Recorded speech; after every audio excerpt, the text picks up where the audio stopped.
Wyduck here with another Starcraft 2 replay. This time it's Game 6 of the 2013 RSL Finals. Spawning on the bottom left is Startale's Bomber. And spawning as the red Zerg on the top right is Startale Life.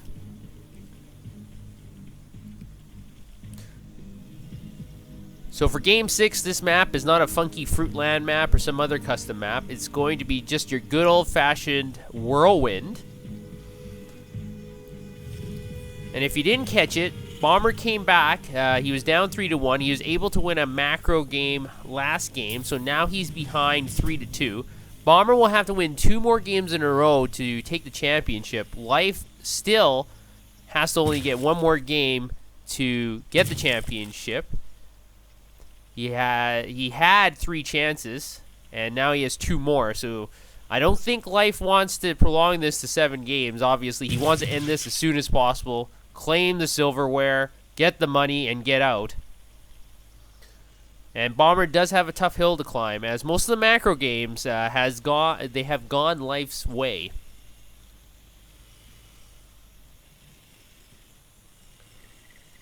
Life is scouting with his Overlord, immediately sending the Overlord to the left and putting down expansion hatchery. And Bomber's going to be saving up for 400 minerals, and he's going to be going for the CC. I think he's going to put it on the high ground, and there we go. So this is something I noted before. Bomber has elected to go for CC first. Life is Chad. Life is sad. Please no chat. Please no chat. So Bomber had the high CC tactic for every single game except for Game 2, where he did a 2 proxy racks, and last game where he went barracks first. So Bomber likes to go for a heavy economic game first before pushing out. He doesn't like to do timing attacks. I'm not sure if Life is going to pick up on this pattern. Life really hasn't, or Life has changed his tactics. Last game he went for Zergling speed. This time he might be doing the same thing, but the games prior he never went for Zergling speed. So Life may be having some mind games with Bomber. Bomber doesn't know what to expect. Life keeps changing it up while Bomber keeps doing the same thing.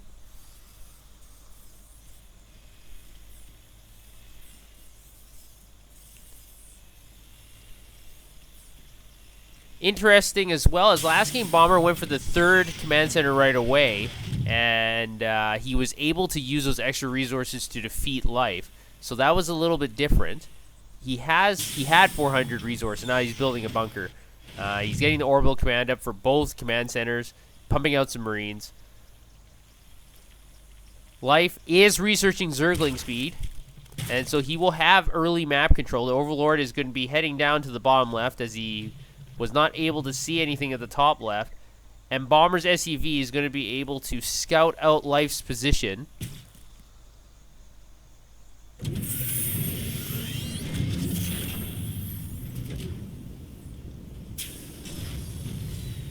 Bomber is now starting the factory. It is half complete. He's going to land his 2nd orbital at his natural. And the SCV has scouted out the creep. The Queen was keeping the SCV at bay. The SCV is just going to hang out here. Looks like there's been lots of pausing in this game, so there's a lot of observers. And you know, in Battle.net, you cannot play Starcraft 2 offline anymore. So even if this tournament was an offline tournament, there's still connection issues and things like that through the internet. So that's unfortunate. And Life is getting his 3rd expansion up and running. The Zergling is going to poke around. He's going to see the reactor on the factory and poke around on some SCVs, but he's going to get picked off. Bomber's finishing his wall in with supply depots pretty quickly here. And he's actually got that 3rd quick command center, as I mentioned before.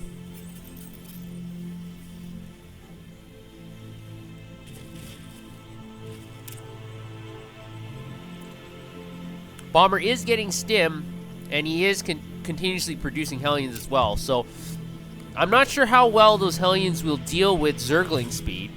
But Life doesn't have a lot of Zerglings out right now. So these Hellions might be able to get some scouting information out. But Bomber chooses to play it safe. He's not going to engage on the creep. Knows that the Hellions are very, very weak against Queens. Able to pick off a creep tumor. And he's just going to park those Hellions right outside the creep. With 4 Hellions, he could go in there, get some scouting information, but he's choosing not to. Life is just injecting larvae and building up the creep tumors. And actually getting a macro hatch at the main, which is a little bit interesting. And double Evo chamber. So Life is getting ready for a huge macro game. Bomber, on the other hand, is just finishing the refineries at his natural. Building other barracks with a reactor on it. So you can start pumping out more and more Marines. Has double engineering bay as well.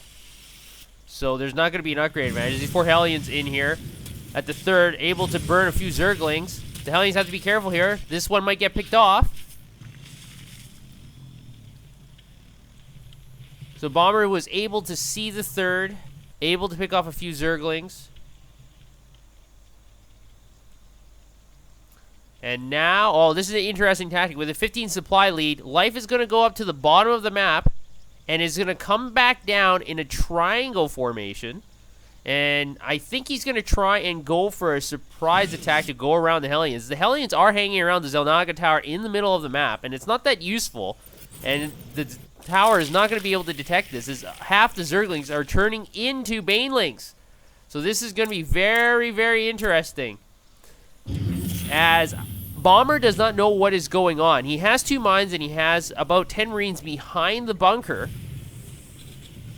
But without the scouting information, these Banelings might be able to take down this supply depot wall, and Bomber's moving out. With a 20 supply lead also, Life is reinforcing his initial hit squad of Banelings and Zerglings with more Zerglings. And the Hellions are still hanging out at the Xel'Naga Tower like nothing's going on. They're just enjoying the smoke. And the supply depots are down. This is going to be a problem for Bomber. Bomber has rallied all his troops over to his third. He's out of position. The Banelings are coming in.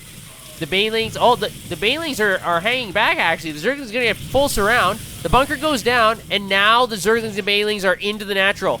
The Marines are trying to engage at the third ramp, but the Banelings get good connections. The Zerglings surround, and now all the Hellions are taken out. That Widowmine gets 9 kills, but it's a little bit too late now. There's about 50 supply difference, and now Bomber GG's as the Zergling and Baneling attack. It was a really interesting strategy. Great strategical move.